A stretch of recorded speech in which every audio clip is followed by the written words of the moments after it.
Hello, we are live on location in Williams Lake with Angela Gutzer, yes?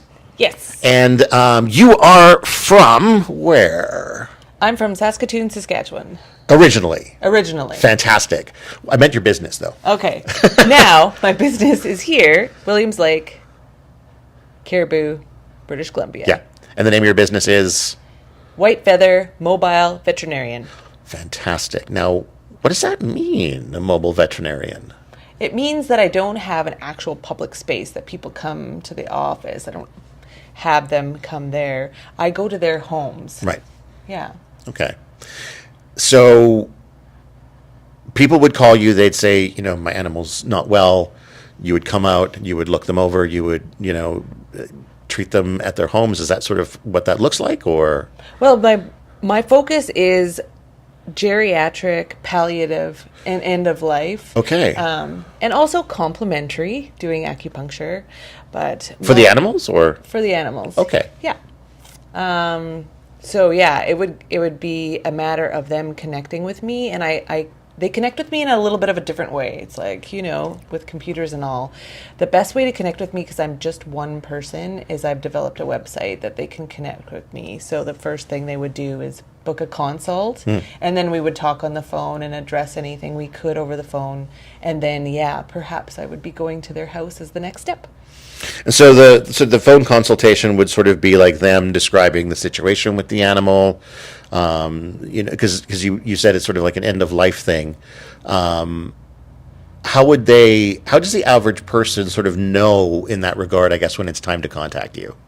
Right. And I always want to focus also on geriatric care, because I love geriatric. Right, which isn't necessarily end of life. Yeah. Right? It's just older. They're just older, and they can be seen by their regular veterinarian and get their regular blood work done, or I can do blood work as well. But the reason I added geriatric is we can do a lot with them to make them comfortable before they're palliative and before their end of life. So I'm very passionate about making older animals feel comfortable, moving around, good diet, things like that. Mm-hmm. Yeah. How long have you been involved in veterinary work? For 17 years. That's a lot. Yeah. Was that something that you wanted to kind of do pretty early on, out of the, as a kid growing up? 100%. Yeah. I loved animals from the point where I could walk, and I really appreciated them in my life and felt really connected to them. Yeah. It's interesting. My daughter has had periods where she's thought of being a veterinarian. Mm-hmm. Sometimes she wants to be like an aerospace engineer as well. She digs space and shoot for the stars. Exactly, girl. And who knows? Do it all. Maybe one day they'll need a vet in space. So there's been animals in space. There have been. You never know. Yeah. I mean, she could be the first That's Mars true. vet too. That's very true. We're going there. That's right. Yeah. So this branch of veterinary, the geriatrics and the end of life dogs, was that something that is that like a common branch of veterinary service, or is this sort of something unique that you've kind of carved out, or how did you land on that particular sort of sub version of the work? Right. Yeah, it's not completely standard, but there are some veterinarians that have gone this way. Most of them are on the lower mainland, so I'm the only one in the Caribou right now that has this service being offered. And how I landed in it, I think it's a longer story, but basically I felt drawn to the world of the end of life, which is a huge topic. Mm-hmm. After my mother passed away, I felt that we were very, unorganized, and we were scattered, and it was traumatic, and it was hard, and I started going, well, how can we do death better? How can we make it better? And a lot of it is just like acknowledging that you are going to die, right? Mm-hmm. So me and a local Caribouian, Nicola Finch, started the Caribou death caring community, and we started having death cafes and Oh, like nice. really talking to people on Zoom Yeah. and really like more working toward literacy and understanding death and just opening up the space for death. And through there, of course, as being a veterinarian and someone who's a death advocate or someone who's very death aware, this business was birthed. Yeah. Interesting. Now, Kelsey, who's my co-streaming partner here, could not be here today. She has other responsibilities, but she has submitted some questions for you as voice messages, and I'm going to try to. They're all mostly unlabeled, so I'm going to have to try to pick the right ones. All right, here we go. Kelsey has this question. All right. This is fun. So how long have you been running this business? So the business has been going on. It will be 2 years this fall Okay. for a short period. Yeah. Now, is this the first time that you've sort of branched off into your own business as opposed to like working for someone else as a vet? Yes, in a way. The first branch I did, I left being a general practitioner as an employee. Okay. So I decided I wanted to have a little bit more freedom, and I became a locum veterinarian, which is a veterinarian that works in a relief style. So I would travel to Prince Rupert, Haida Gwaii, got to experience the ocean. I love Haida Gwaii. Nice. Nakusp, and just worked where I was needed. And through that, it gave me more freedom to kind of open up to what I always knew I was going to go towards, which is having my own business. Nice. So, what would you say were the biggest challenges you faced as a new business owner when you started? Exposure. So, getting your name out there, getting people to know what you do. Yeah. It's Williams Lake has been, and I've heard this through the community. It's a little bit almost like separated in little niches. Sure. So I find that with this particular community, word of mouth is the best route. Facebook has been good. But there's certain communities that I haven't really reached. So I feel like, and advertising doesn't really, it's shifting so fast as things are shifting. So advertising is shifting too, and I haven't had a lot of feedback about any one particular advertising route, but yeah. And I would guess with work that's kind of on the more unique end of the spectrum, it can be hard to sort of successfully get the messaging out about what it is that you do to make people really sort of understand it. Mm-hmm. You know, the difference between just like what a regular vet would do and what you would do. And like maybe that's something we should talk about is like how would you describe your approach to geriatric animals and end of life animals that might be different from what a regular veterinarian would do?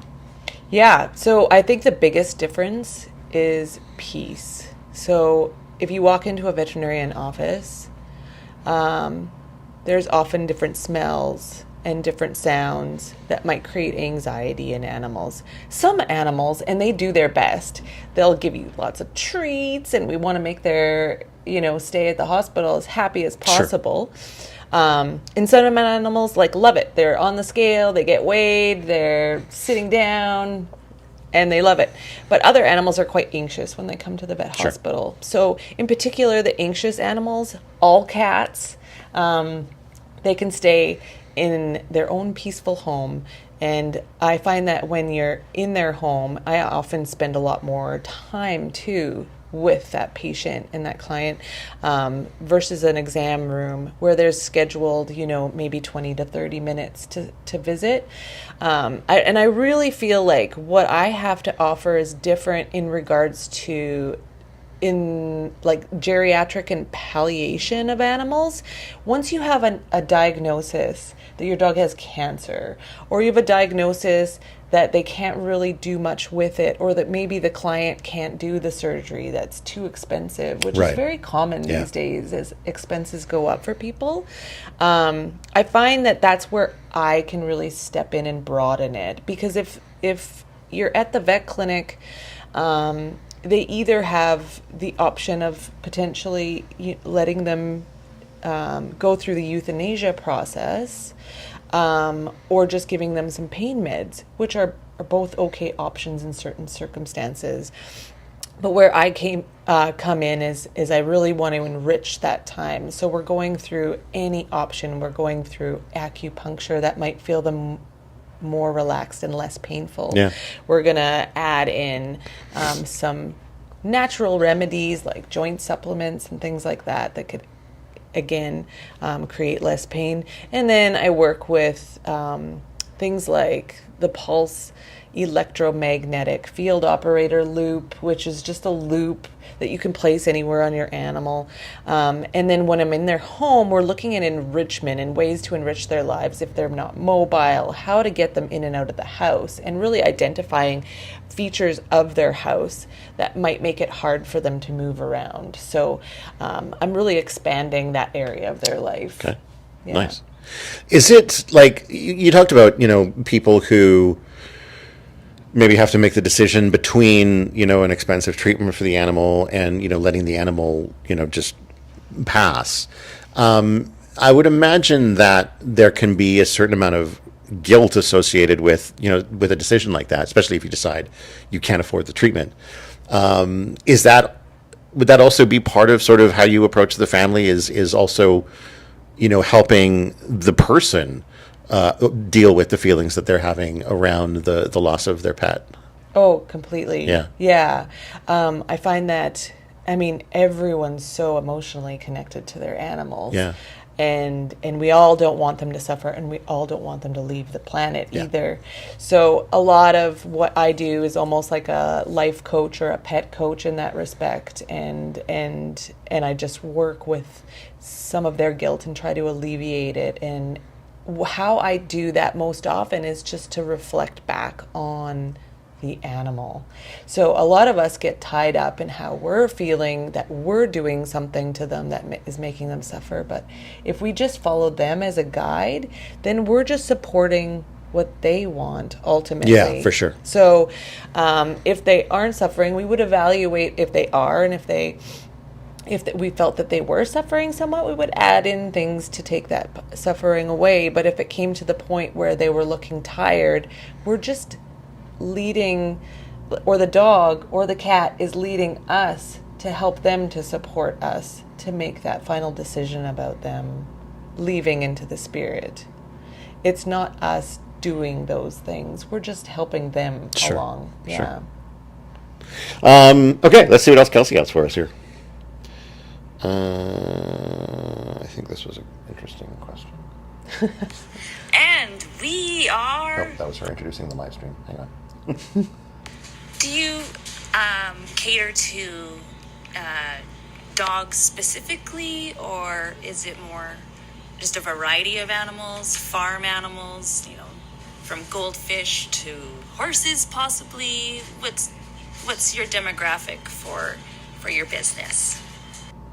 So I am licensed to work with dogs, cats, and horses. There you go. Yeah, so cattle is in another category, and that's the way the licensing goes through the British Columbia Veterinary Medical Association. So Would you be able to get like an additional license, or does that just not exist for? I would just apply for additional, but that's where I've chosen to land. Yeah, for sure. When you're working in the cattle industry, they usually would use different techniques that I have to offer. Yeah. Are there any unique challenges that come from dealing with a particular animal in your work? Like, say, are horses particularly challenging compared to dogs or cats, or are cats particularly challenging, or are they all kind of the same? They're so unique. So it all depends on like the personality, but cats in particular don't like to be handled very much. They like to be hands off, and they do like their own space. And they tend to hide. So sometimes before I come over, some of them are nervous about having people over, and they'll hide somewhere in the house. That hasn't happened yet. But as far as horses go, they're a whole different ball game. And they require a very good relationship to be had prior to engaging with them in certain circumstances, but they're just large animals. So you Exactly. have a completely different hat on. You have your hardcore shoes, your Blundstones with the metal toes, and your coveralls, and they're just they're out in nature, which is great for working with end of life, because I think that nature is such a very supportive atmosphere for that process. Mm-hmm. Yeah. Well, I think that's to some extent where, I mean, I guess maybe not for every animal, but for some animals, that's going to be sort of again, a natural sort of setting for them, a natural feeling for them is to be within nature. Mm-hmm. Yeah, even among domesticated animals. Completely. Yeah. So I tend to recommend it, or I always say I'm animal led. So if I come and they're outside, we would follow their lead. Sure. And in the summer, thank goodness, that's where most people have chosen. If they're an outdoor dog, it's just more comforting, and they really ground into the earth. So it's very supportive.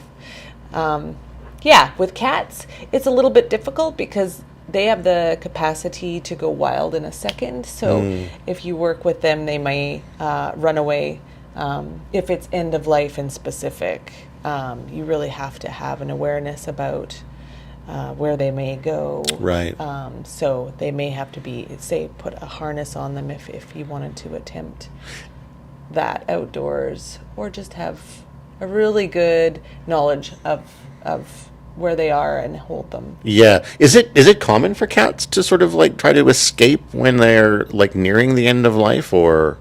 It would just be if you were trying to manipulate them. Say you had a sick animal or a cat that was unable to breathe. They usually try to get away from people because they're very sensitive creatures. So energetically, they're feeling you. So sometimes they'll pull away from people just so they won't be asked to do anything because they're in their process.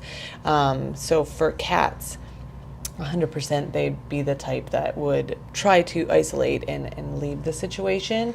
Dogs are usually much more accepting and want to be with their people, but cats tend to go into flight or fight. Interesting. I had a cat a number of years ago that I suspect, I don't know for sure, was nearing the end of its life. It had started sort of like, it would hide underneath the dining room table and just sort of hiss at anything or anyone that came by. And it was also it was an indoor and outdoor cat. And at one point it went out and it just never came back. Yeah. And so my suspicion was always that it just sort of, maybe wandered off somewhere and died, or wandered off somewhere and in its age kind of couldn't figure out how to get back, or something akin to that. But it did make me wonder whether or not like that was outside the norm or within the norm, or whatever. That's pretty. Yeah, that's common with cats, and a lot of people will obviously be worried when their older cat goes away, but there's the sentiment that they probably left so that they could die by themselves. Yeah. It makes it hard though for us because we don't know, and I think that adds a complexity to the grieving process. Yeah, because you wonder if it's starved to death and was suffering, and because it's already frail. Like, how is that working out for you? But I always again say like, it's a choice the cat makes. So we have to honor that. But I mean, having said that, my old cat went missing. And so I thought she had gone to die away from me. And she ended up like 2 blocks away at someone else's house, really enjoying their life there. So did the cat just like move there permanently? Or? And she was an indoor cat. So it was a real surprise. And apparently she did some work on their marriage. And helped rekindle their relationship. That sounds like a Disney movie. So I feel like she had a bucket list. Right. So she went out, she got the business done, and then now I can die. I found out through a friend where she was living. Yeah. I actually had another cat that disappeared for about 10 days. Not long after I moved to a new place. And again, I don't know what happened, if it wandered in the woods and couldn't figure out the way back, because again, indoor, outdoor. But I was regularly putting food out on the porch every night just thinking if it came back in the middle of the night, I didn't hear, at least, you know, he can get fed. And then after the 10 days, like by then I'm convinced this cat's never coming back. And one night I'm in the bathroom and I hear this soft meowing coming in through the window, and it's like, oh my God. Run around to the front, open the door, and it's the cat back like nothing had happened. Yeah. Cats are crazy, man. That's why people have put GoPros on cats. I know, I've seen those. This is like a whole world they're living. Yes. They're very independent. If they have to get a job done, they'll take off and do it. Yeah. And, you know, who knows what that task is. But Yeah. they do. Yeah. Yeah, I love those the TikTok channels with the cats with the GoPros. Yeah. Those are so It's like amazing. greet children at bus. Then they go like Yeah, to meet the another neighbors. cat, talk to Yeah. each other for a while. Yeah. Chase something for a while. Try to Yeah. climb a tree. It's awesome. All right, let's see what else. I think I got another few here from Kelsey. Have we done this one already? Now, I'm a dog mom myself. My girl is 12, so it's getting a little sad because we all know our fur babies don't live forever. And it brings me comfort to know that there are businesses out there like yours. You seem to have a very calming demeanor and a good way to say goodbye to your loved one. Not really a question It's there. a comment, but Yeah. it's a wonderful one. I guess I would spin the question there that, like, Yeah. if someone has a pet that, you know, maybe isn't showing signs of imminent demise, but is just getting up there in years, Yeah. is there any sort of advice that you would give for, like, how to begin the preparation for knowing what's eventually going to have to happen? Yeah. There's lots that we can say about that. I mean, there's anywhere from like pain control. Okay, what are they doing in their house? Can we, if they're showing symptoms of pain, like how can we really offer them the best that we can? And then there's on a personal level, the emotional level, the bond that we have with them. I start creating things like a senior bucket list, and start going into what they love and trying to make it a calendar event. Like, okay, let's do this together. Let's continue to create memories together. And then you're turning that energy of, you know, grief and like kind of anxiety into something beautiful and magical. Yeah. I think the hardest thing that we have with death is that we just don't want them to go. And then in our brains, because our brains are always trying to kill us, right? That we always think about all the negatives that could potentially happen and like in and around the death. So I always like to reel it back and then refocus just on love and attention and like pure presence, because your dog can feel that. They can read your mind, they can read your energy. So it is completely sad, and of course I'm not saying swallow up your feelings. Yeah. Because part of love is grief, and they're almost in equal measure, right? So as you're going down the road, just be death aware. Another thing that I talk to people about is have a plan. So she mentioned that she was really interested in my business when that time came. So when people are in that space and they're actually like wanting to face what's the next step is, think about what they want. Do they want someone to do a home care service? If they do, make sure that their relationship with their veterinarian, because I know she's in Kamloops, is one where they may go to and do a house call. Right. Or if they don't, you could try to figure out one that did. I'm not sure in Kamloops if there are, but you could phone around. The other thing to think about too is, as much as it might sound gory, but the end of life, where do you want them to go? So do you want them cremated? Do you want the ashes back? And it's often really hard to make those decisions at the point of death, right? Sure, and that's absolutely, where, yeah. to cycle back with my mom, we were like, I don't know, like, what are we wanting to do? And our brains were not functioning because it was such a high stress situation. So if you come up with a, you know, kind of a clear mind, then it really helps the process just focus on the love that you're sharing and not all those little details. In Williams Lake, my wonderful friend Nicola Finch has opened up a portion of her area to have a natural burial ground and is allowing pets to go there. So define a natural burial ground then. A natural burial ground. So the overall, our purpose and one of our purposes of creating a death care network in the Caribou is to try to foster, and this is more Nicola, a relationship with the local funeral homes and the cemetery, and try to vouch for or try to get the change that we would have a natural burial ground for people. So right now, all over BC, there are a few natural burial grounds. So natural would be no chemicals, even the casket would just be plain pine, no glue or metal, anything that's biodegradable you'd be working with, and then a simple shroud for the deceased.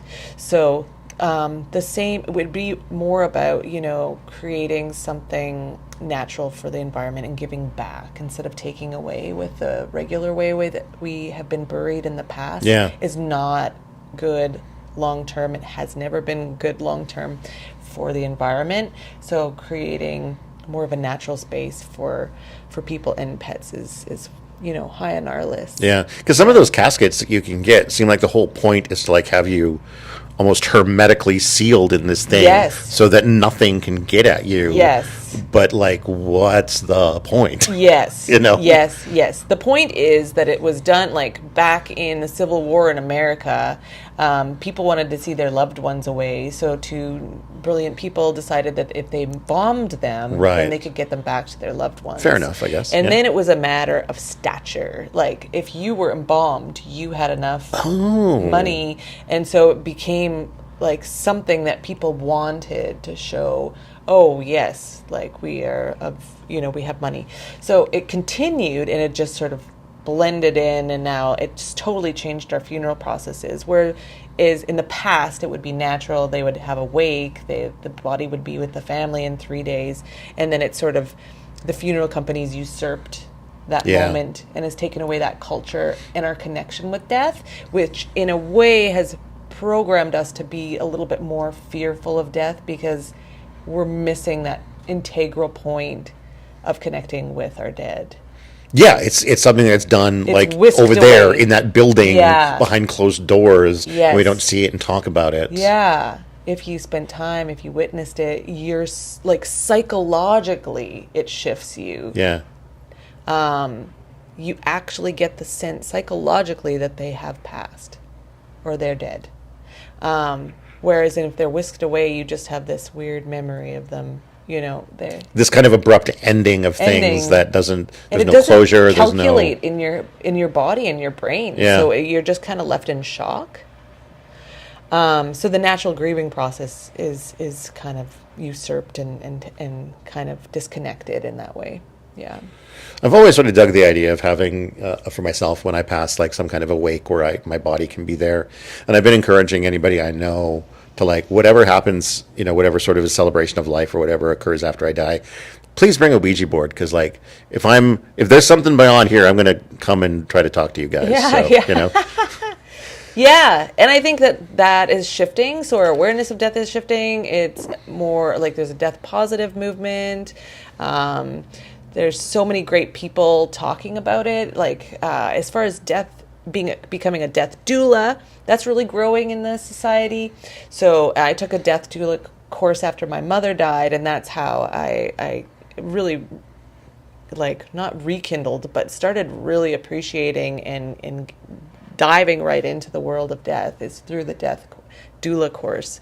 Can you maybe talk a little bit about what a death doula is? Because I'm familiar with it, but I feel like maybe not everybody would be. Right. A death doula is similar to a birth doula. It's just the other end of the spectrum. Yeah. They're your advocate for the death process. So they can do anything from, making sure your paperwork is all up to date and then working with memorialization prior to you going. It's about planning your own death. once you've done the memorialization for your friends and family members at that hospital or at your home or whatnot, a lot of death doulas will do vigils. So hold space for the dying process. And because of their experience with death and dying, they'd be able to talk the family members through it. At the point at which they do die, then the death doula could be worked with to create a home funeral. Mm-hmm. And that would be to take that loving one body home. In BC, which is legal, you can take your dead home. You take them home and you can vigil with them. You know, for up to 3 days is kind of where people will take them home for, prior to them either being interned into a cemetery or cremated. Yeah. Yeah.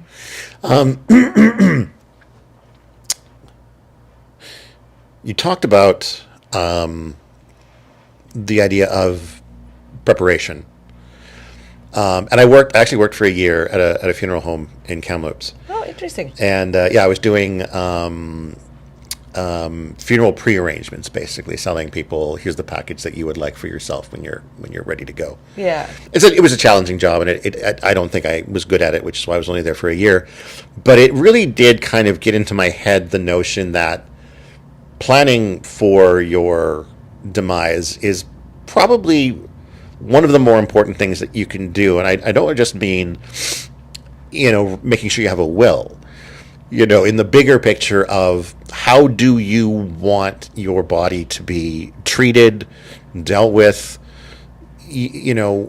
because I had seen some situations where someone had died and there was sort of no preparation made, and you had family members who, like you had said earlier, they're in this hugely stressful situation, they're grieving, they're not thinking straight, and they're now fighting amongst themselves over, do we do a cremation? Do we spend more money on a burial? No, Dad wouldn't have wanted that. Well, this is what we want, and who do you listen to? And that is completely, I think, like ruining any sort of peaceful, positive grieving process that might have happened because of this kind of infighting. Yeah.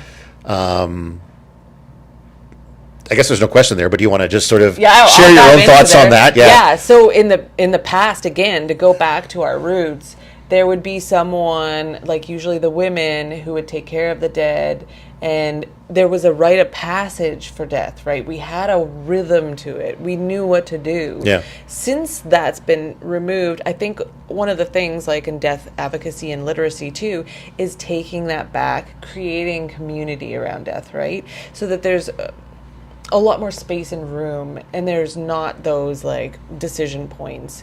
But yes, the best thing you can do for your family members, the most loving thing you can do for your family members, is like completely work that through yourself before you die.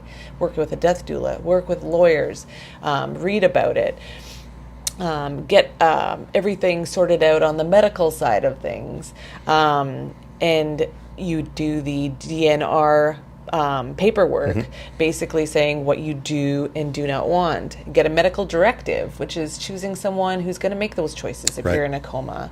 And then that medical directive is put in the doctor's file, and then it's also put, you would have a copy in what they say put it in the freezer, just because it's a place that it's apparently in a fire. It's like the safest if you don't have a safe, to put somewhere. If you don't actually have a fireproof safe, use a freezer. Interesting. I'd never heard that. Yeah, put it in the freezer.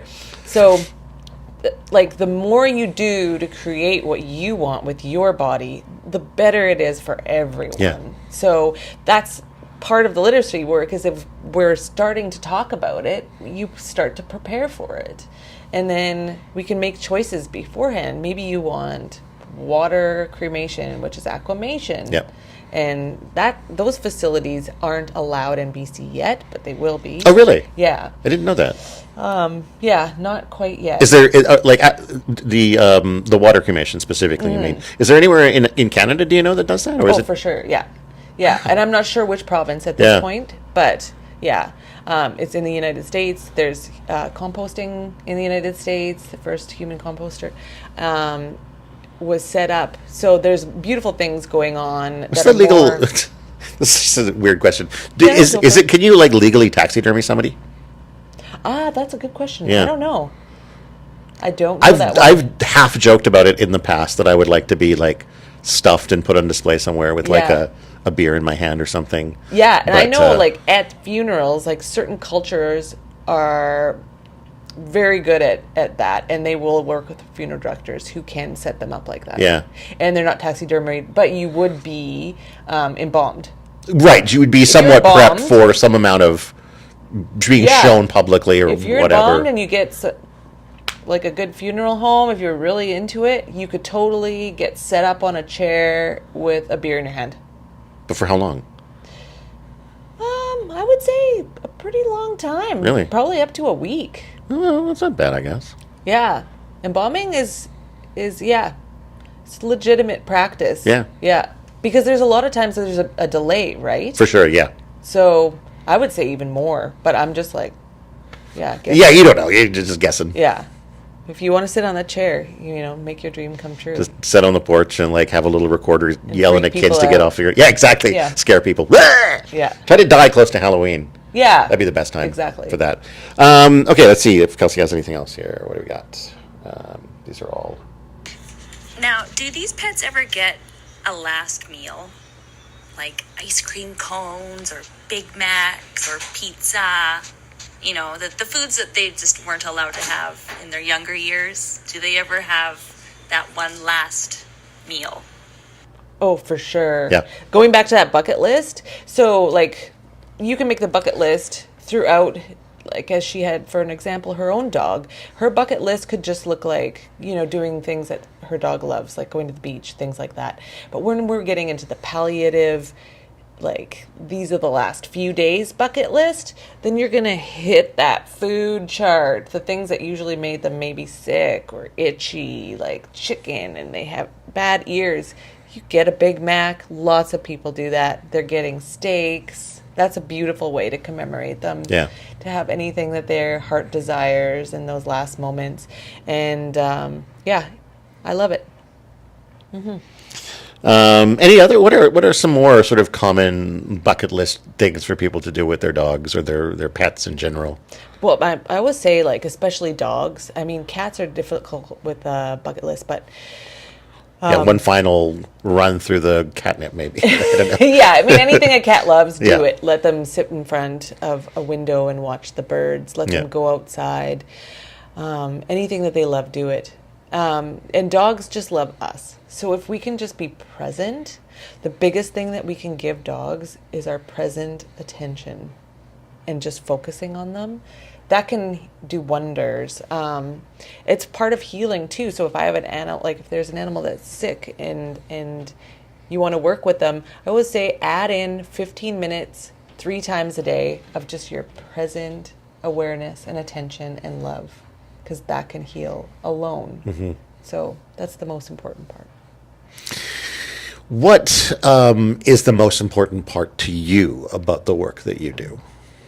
I think shifting people's views on death, that it's not a bad thing. It's actually a beautiful thing.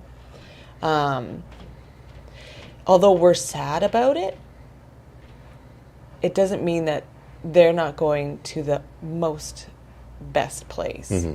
And so I have a firm belief, sorry, microphone, that there's a spiritual world beyond ours. And it's so clear to me and in my connection to spirit that there is a wonderful place. So I don't have any fears about my own death. And I feel that animals just zip right out and are freed from their bodies and are doing amazing. So my job is to reassure them that this is all within the process of living, is dying. And I feel like animals are really good teachers. I mean, they teach us all sorts of things. They're the greatest teachers of unconditional love. If you're a dog, cat, It's a bit more conditional. there's conditionals. There's conditions. Maybe Yeah. transactional even. Yeah, it could be. They do offer a lot. It's usually in the kind of energetic, spiritual realms but with that, Now I lost my train of thought because Oh, I got. sorry. No, that's okay. It was me. Oh, so to go back on the topic, we as witnesses for their death can shift what we're feeling. So, like an example, just within this week, there was someone that I was working with in a situation where he was helping out a friend. So he was a neighbor there to assist with some teenagers, and he had said he had never wanted to witness his own animals dying, but it was so peaceful because he had felt like that the animal would be struggling and going, no, I want to live. And we put our own judgments about our own death on animals, and they invite it if the time is right. So this particular animal, we were talking about it and about the next steps, and we all made the decision that he was suffering, so we would let him go into spirit. And as we were talking, he just flopped to his side in complete surrender. And everyone there witnessed and felt the same thing. He was ready. So there's certain things that animals are teaching us, like, I'm okay with this. And they give us those little signs. So in that moment, he was so moved that it was so peaceful and everything just planned out perfectly. And I think for me, witnessing him, I was so thankful that he would be taking that potentially to his own death. Yeah. They would all, because animals are such great teachers, they're just teaching us it's okay. Yeah. Yeah. I'm drawing a blank on questions.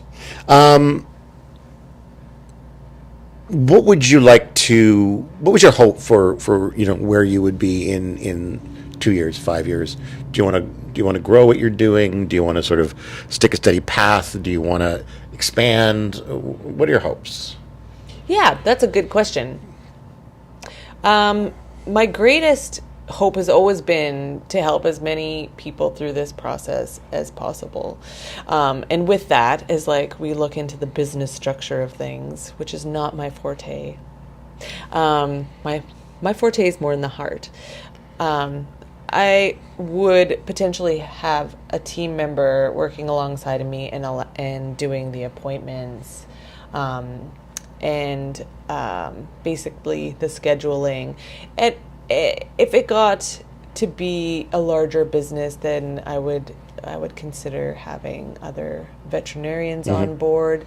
Williams Lake is right now it's a little bit plus or minus or on. It's just a big, like, it's not a large enough center to support a really big business, but there's lots of animals. Yeah. So there's a lot of driving. I just feel like right now, if more people were just made aware that they have someone that they can talk to about it. The biggest thing I find that with death and dying is if even just the aspect of like the morning appointments I have just for consultations, if anyone like needed to talk about their animal's death, even if it was processing grief after, that they had someone that they could talk to, and potentially in the future it would just make it so that I would be reaching more people. I have no huge big goals, like I don't have business goals where I'm constantly busy. I'm very much a balanced person. So, and I think how I serve people is being a balanced person myself. Sure. Because I'm there for them, I'm present, and I'm completely behind them because I have enough time where I can balance between patients. And it's not a fast-paced. I've been to people's houses for 2.5 hours for the process. Yeah. Or sometimes with cats or with people who don't have, if it's a quick one, I could be there for a half an hour and just, so it's one of those, I don't find it a job. It's a service that I love doing, that I want to give the most to, time to, quality to, love to. Yeah. Now, given all of that, having done the death doula training, is there any interest in sort of offering similar services to people? Yeah, that's an interesting question, and in the beginning of coming out of the course, I felt that I did, and I have. It's death doula is it's a loose. It's more of a concept. It's not formed any unions or structures right now. So I think one thing that's happening is there is more death doulas, is that there will be more structure within it, and there are a lot of people that graduated with me in my class that are offering their services. I felt, though, because I'm a veterinarian, I felt very called to working with animals naturally, but I have provided, when someone's having an issue with their dying sibling or cousin or whomever, a lot of people will filter through to me, just being a friend and community member that I've worked with that I haven't charged for. But I feel like once we have more advocacy and literacy around that, everyone's going to be knowledgeable about how they're going to die, and that would be the future that I dream of, that we're all ready for it and not afraid. Yeah, that's sort of, I guess, where I was kind of going is just this idea of like, how can we make that conversation happen more often? How do we convince more people to be aware of their own mortality and maybe not embrace it, but just like acknowledge it and take the necessary steps and destigmatize it and don't run from it, and all of these sorts of things. Going back to when I was, the year I spent at working at the funeral home in Kamloops, I would go out to like the home show or whatever with a table, filled with business cards and pens and things, and trying to talk to people about planning their funeral. And no, not today, sir, thanks. not for me. And because nobody wants to think about it. And in avoiding the thought of it, you're also avoiding kind of having to acknowledge the fact that if you might be young and healthy, but that doesn't mean you're not going to get hit by a bus tomorrow. That doesn't mean people get cancer at incredibly young ages sometimes, totally out of the blue for no reason, and there's nothing to be gained by dismissing it and ignoring it. 100%. Yeah, I mean, there is a movement behind it. There's a lot of people talking about it. Lots of TED Talks, exciting, death doulas and funeral directors like Caitlin. I can't remember her name. Oh, Dowdy awesome. or something? Yeah. Like that. I follow her. She's awesome. She's awesome. Yeah, absolutely. She's awesome. And she's putting a different face on death, right? And she's a wonderful book. I can't remember the name. But there's a lot of advocacy going on. And like for Nicola and I found that death cafes were so great. They're just a way that you can talk about death, and there's no agenda. You just talk about death. So we had them on Zoom during COVID. We had them at the local library pre-COVID. And once you have that seed, because it's not a huge structure. It's not like certain things have to go down. You introduce yourself, you talk about death. Other people have started that. So we have Zoom calls and have people like international and say, okay, well, I live in Slovakia. You know what, I'm going to start it in my local, so there's just little seeds being dropped all over, so we can just actually talk about it for once and get it out of our system. That I think part of it, like generationally, it started becoming like less and less talked about, and the body was whisked away and all of that thing. So then we just sort of propagated the wrong seed. So we were taking the, death is bad, and working with that for generations, and now we're really trying to go, okay, let's make it better though. If you do think it's bad, how can we make it better? So it's exciting, which is weird to say I'm excited about death. It's weird, but I think that that's part of that larger conversation that we need to have about destigmatizing it and coming to accept that it's for everybody. Like no one gets out of it alive, right? They say. Yeah. So we're not. We've got about 10 minutes left. Is there anything that you wanted to talk about that we haven't hit on yet, or are you going to make me come up with more questions? Wow. I just want everyone to know that I'm here. That's the biggest thing. I feel like maybe I'll address a really annoying business point. Sure. That I feel is maybe interfering with connecting with me, and just explain it. Yeah, It's totally. kind of not really fun or anything, but basically I've set up, just so I don't lose people in the future, I'm set up to be solo right now. So I always tell people, just excuse me for this time as I'm growing until I can hire someone. So how they can get a hold of me is multiple ways, but I'm digital right now. So I don't have a phone service. If you call, leave a message. If you're not a client of mine, go online and book a consult, and we would be able to talk at that point. But I think a lot of the way that veterinary service has been, obviously, is receptionist, and Yeah. has an office. Yeah. There's a held space for that, and someone's answering the phone continuously for that. So because of that, I would just want to tell people of all ages, if you have issues with the computers, find somebody who can, or just leave a message and we can go from there. But once you connect with me, the best way is to do it digitally. The reason I don't use the phone is because if I'm in a situation where I'm on the phone with someone, it's very sacred and delicate work that I'm doing. Sure. So I don't want someone they're a continuous phone ringing. So I basically turn my phone off. It's there for leaving a message. And if you feel like you really need to get a hold of me, then continue to use text, message, but something that won't interrupt that space. Because I will be on the phone in the morning times talking to people. I won't be answering the phone.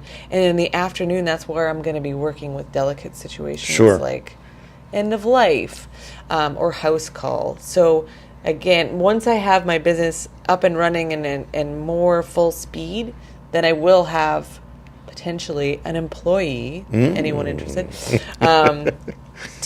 who's really, really caring and compassionate, who would like to field questions about animals and set up appointments and things like that. So yes, I am online at the moment, and that is why I just wanted to explain it. Yeah, sure. So would the optimum way, as far as you're concerned, to be contacted is through your website or through Facebook or both? Neither? Yeah, all of them. Okay. So whatever you feel comfortable with. Email. My email address is whitefeatherveterinarian@gmail.com. Facebook. My Facebook name is White Feather Mobile Veterinarian, because I had to put the mobile in. Yes. And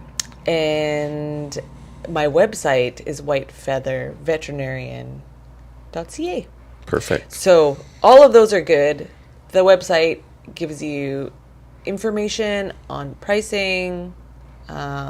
Anything you want to know is on the website. So, yeah. It's all there, and that's how you get a hold of me. Perfect.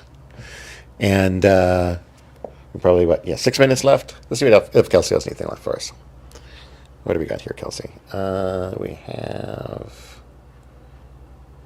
Did I do all of these?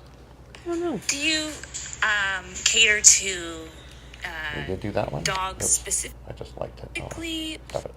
Do you? Oh, some other people. And we are. Nope, that's the live.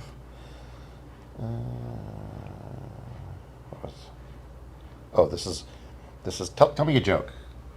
I don't know Okay, jokes. that's okay. If somebody said something funny, we'd have this. Oh, that's so funny! Oh my gosh, you are hilarious. I'm gonna make that my ringtone, I think. Yeah, you should. And then what do we have here? This was. Oh my God, Todd, look behind you. Wait, killing time for the last 5 minutes here. Is there if you weren't doing what you were doing now, what would you wish you were doing? If I was doing... Sorry? If you weren't doing... Oh. I don't mean the live stream. I mean, if you weren't working in veterinarian, what job would you like out of any job in the world? Oh, I mean, in general, like, let's play the winning the lottery Sure, game. yeah. Okay.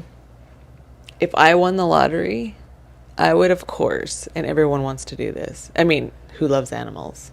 I would definitely have like a senior center where I would take in old and unwanted animals and bring them back to health, have like a healthcare team, and like of all shapes and sizes, donkeys and llamas and like all the animals. Sounds amazing. I would just be around animals all day. I would just be with them and have enough money to take care of them. That's what I would be doing. Perfect. Yeah. What would you be doing? I would probably be trying to make a movie. Yeah. Yeah, that would be my thing. What genre first? Dark romantic comedy. I have a play. Oh. I have a play that I wrote a number of years ago that I would like to adapt into a film, which is about. It's called Dinner and Drinks, and it's about a number of couples that are out for dinner at this restaurant, and the conversations that they have over the course of this evening, and they're all quite funny and quite. It's like an R-rated comedy, let's say. Oh, okay. A lot of Okay. sex talk, yeah. Yeah. So Yeah. that's what I would probably be doing. Yeah. Is making that into a movie. Like Sleepless in Seattle. I haven't seen that one.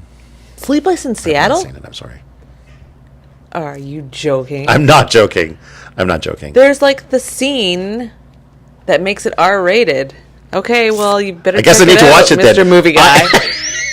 I have weirdly watched very, very, very few Tom Hanks films. Oh, okay. Don't like it? I don't dislike him. He's Yeah. a fine actor, but I don't know why. It's just something about him that the films he stars in, I tend to just not be watch. attracted to. Okay. And I've thought in the past I was actually going to do a podcast called either Todd on Tom or Todd Talks Tom, where I would go through his film chronology and watch them all and Yeah, do reviews of. yeah. Because it feels like for a movie guy to have I think I've seen Forrest Gump. Apollo 13. Okay. I might have seen Big when I was a kid. Props. Yeah, you should do the podcast. And the World War II one. Saving Private Ryan. Oh, yeah. But mostly, and I see trailers for them, and I'm like, that looks You're like, interesting. meh. Well, sometimes doesn't the happen. only one I really didn't want to see was like, the one where he's on the desert island. Oh, yeah. Because it's just like I can't remember. Yeah, I'm not but I good was movie I was like, name remember. obviously Tom Hanks is off-putting to me somehow, and so like Yeah, a movie that's nothing interesting. but him is maybe not up my alley. But Yeah. I don't know. Too Anyway, much. Yeah. Too much Tom. Interesting. Yeah. So. Yeah. Okay. Thanks for asking my question. I'll take it from here. Just joking. All right, and now we have one final thing from Kelsey because she does this at the end of all of our streams here. So Okay. Here we go. Well, it's looking like it's the end of the show. Would you like to say hello to anybody that you love, your friends, your family, pet hamster? Oh, I want to say hi and a deep felt hearted hello to all the animals in the caribou. 'Cause Yes. I love them. Hello, animals. Yeah. We hope you're doing well. And all of my special clients and the special connections that I've made that are so valuable, and all the animals I've helped cross the Rainbow Bridge who are somewhere here with me. Yeah. And much love to the caribou. Beautiful. Fantastic. Thank you so much for sitting down with me today and talking death. I wasn't expecting to sort of geek out on the topic of death, but That's it's weirdly up my alley. So Yeah, totally. I really appreciated it. Yeah, thank you to you, Todd and Kelsey, because I just feel so much gratitude for this opportunity. Well, we're glad to have had you. So until next time, we'll see you later.